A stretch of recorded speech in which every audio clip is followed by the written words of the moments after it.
Hi everybody, Honest John here. There is a football team in Washington, D.C. whose team name is a racial slur. Obviously I'm talking about the Redskins. Over the years there have been several attempts to pressure the owner to change the team's name, but Dan Snyder, that's the name of the owner, is a very stubborn, arrogant, rich asshole. And the pleas of Native Americans and others fell on deaf ears. So let me take a moment to explore the origins of this racial slur. In the old Western movies that I grew up with, the term scalping was presented as something that those savage and uncivilized Indians did to white people.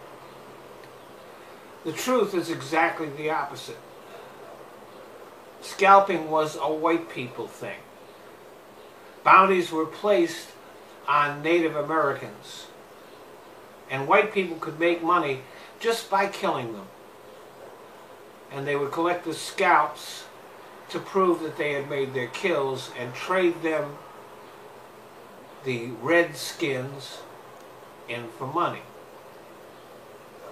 And as time passed, the term Redskin became a generic term for Native Americans. So it was white people who were savage and uncivilized.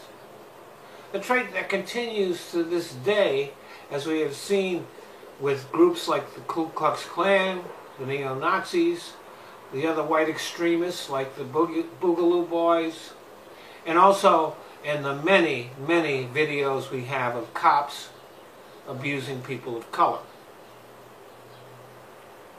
So that is the ugly history of the name of the Washington football team. But finally, as a result of the Black Lives Matter protests, there is a real challenge to institutionalize racism here in the country that permeates our culture. And what could be a better example of institutional racism than this very public racial slur painted on the stadium of an NFL team? Now, Dan Snyder couldn't care less about what regular people or Native Americans think. But now, multi-billion-dollar companies like FedEx, Nike, and others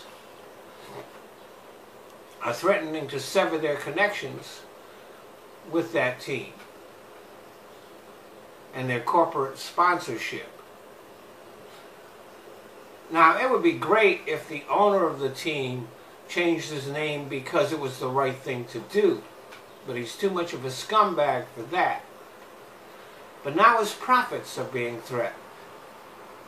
And if that's what it takes to get the name changed, then I'm fine with that. But Dan Snyder will still be a scumbag no matter what his team is called. Thanks for listening.